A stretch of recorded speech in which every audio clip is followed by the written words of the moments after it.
This is the incident of December 20th, 1968, in which an unknown person was continuously chasing a young couple's car. Their name was Betty Lou Jensen and David Arthur Faraday. The couple went out on their first date because they wanted some privacy. At around 11 p.m. of night, they stayed on Lake Herman Road. But they did not know that staying here could be terrible for them. The unknown assailant parked his car approximately 10 feet from the passenger side of Faraday's vehicle. He then exited his own car and approached the couple's vehicle on foot. The attacker fired several shots inside the car, seemingly trying to force the couple out. Betty Jensen managed to exit through the passenger door, while David Faraday was shot in the head as he attempted to follow. The assailant then pursued Jensen, shooting her 5 times in the back as she ran. After the attack, he fled the scene in his vehicle. This was the first attack of the stranger that sent a wave of fear in the San Francisco Bay Area. We are talking about the Zodiac killer, who had killed many innocent lives, but till now, he could not get caught in the law. How did he make such a powerful plan that was always 2 steps ahead of the police? Let's know in this video. The Zodiac killer case remains one of the most enduring mysteries in American criminal history. Despite the passage of time, the fascination with the case has not waned. Not only would he kill people, but after killing, he would openly confess his crime and challenge sending the ciphers and letters to the police, due to which the authorities faced unsolvable problems. The Zodiac's taunting letters, cryptic ciphers, and cold-blooded murders continue to captivate the public's imagination. After killing David Arthur Faraday and Betty Lou Jensen, he hid himself for 6 months. Then he appeared with a new plan. In July 4th and 5th, 1969, 18 years old, Darlene Ferrin and 16 years old, and Michael Mageau went on a date in their car. Late at night, Darlene Ferrin drove toward Lake Herman Road, eventually pulling into an empty parking lot at Blue Rock Springs Park, a known spot for couples. She parked her car about 70 feet from the entrance, and soon another vehicle, likely driven by the Zodiac killer, arrived and parked 80 feet away. With its headlights off, the car sat motionless.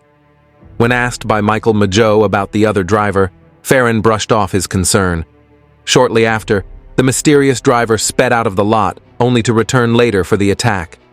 5 minutes later, the Zodiac killer returned and parked near Ferrin's car, this time just a few feet away on the passenger side.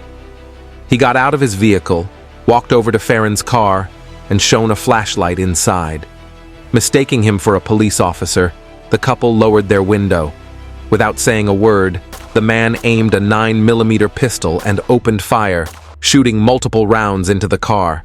The Zodiac moved quickly back to his car and drove off. 3 teenagers arrived in the parking lot and found the wounded couple. They quickly left to seek help, and police arrived at 12:20 a.m. The couple was rushed to the hospital where Mageau survived, but Ferrin was pronounced dead at 12:40 a.m. Police obtained a sketch of the Zodiac killer.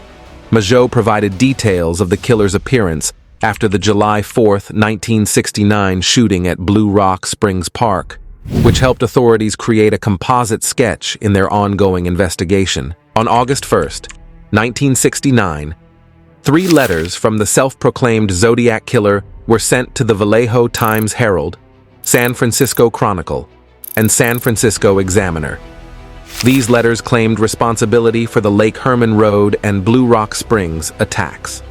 The killer demanded that a cryptogram he sent, containing 408 symbols, be published in the newspapers, threatening further violence if they refused.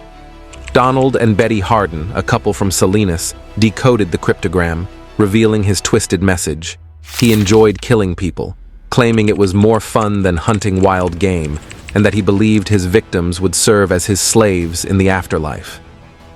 After this, he stayed silent 2 months, and then he appeared with a new case. On September 27th, Pacific Union College students Brian Hartnell and Cecilia Shepard were picnicking at Lake Berryessa on a small island connected by a sand spit to Twin Oak Ridge. He approached with a gun and claimed to be an escaped convict from a jail. The Zodiac then said that he needed their car and money, Brian Hartnell threw his car key toward Zodiac, but Zodiac returned it to Brian Hartnell at gunpoint. The Zodiac tied them with a rope. Hartnell initially believed this event to be a bizarre robbery, but the Zodiac drew a knife and stabbed them both repeatedly. Hartnell suffered 6 wounds and Shepard 10. Then, Zodiac rolled towards couple's car. He drew the symbol on Hartnell's car door and wrote a message in which place name, day, date, and weapon name, and then he escaped. After hearing the victim's cries, a man and his son fishing nearby found Brian Hartnell and Cecilia Shepard and alerted park rangers. Both victims were taken to Queen of the Valley Hospital, but Shepard fell into a coma during transport and died 2 days later. Hartnell survived and later shared his account with the press. This incident was part of the Zodiac Killer's series of attacks. 2 weeks later, on October 11th, around 9:40 p.m., the Zodiac Killer entered a taxi driven by Paul Stein in downtown San Francisco. He requested to be driven to Washington and Maple Streets in Presidio Heights. Upon arrival, the Zodiac instructed Stein to continue 1 block further to Washington and Cherry Streets. The reason behind this change is unclear. It may have been to reach a darker, more secluded spot. At approximately 9:55 p.m., the Zodiac shot Stein in the head, likely killing him instantly, and then stole his wallet and car keys. 3 teenagers witnessed the crime and called the police, describing the suspect as a husky white man wearing a dark jacket. However, the dispatcher mistakenly relayed that the suspect was black. The witnesses saw the man wiping down the cab and searching through the victim's clothing. As he leaned inside the vehicle, he left partial fingerprints from 2 fingers of his right hand. Despite these clues, the killer managed to evade capture, adding another chilling layer to the mystery of the Zodiac case. 2 blocks from the crime scene, police responded to a radio call and arrived at Washington and Cherry within 2 minutes. They spotted a white man in dark clothing walking away from the scene towards the Presidio Army base. The officers asked him if he had seen anything suspicious, and he claimed to have witnessed a man waving a gun earlier heading east. Mistakenly, the officers believed the suspect was black, so they drove off, unaware that the man they questioned may have been the Zodiac Killer after 2 days of Presidio Heights murder. On October 13th, the Chronicle received a letter from the Zodiac claiming responsibility for the murder of cab driver Paul Stein. The letter included a piece of Stein's bloody shirt as proof and a chilling threat to target school children. In response, police began escorting school buses, but Zodiac did not attack on the school buses. Days later, officers realized they had seen the Zodiac near the crime scene and collaborated with teenage witnesses to create a composite sketch of the suspect. Maybe he sent letters to the police to intimidate them, or he wanted to make his job easier by distracting the police. At 2 a.m. on October 22, 1969, someone claiming to be the Zodiac called Oakland police, demanding that lawyers F. Lee Bailey or Melvin Belly appear on the AM San Francisco talk show. Bailey was unavailable, but Belly agreed.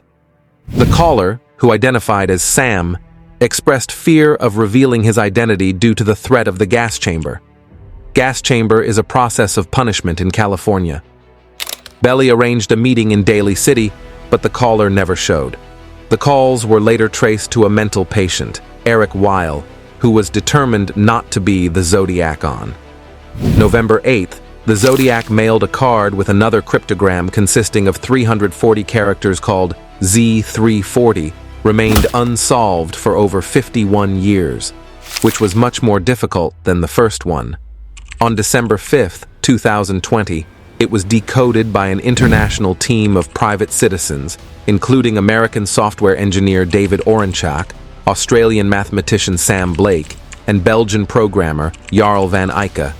And the day after that, he wrote another letter to the police.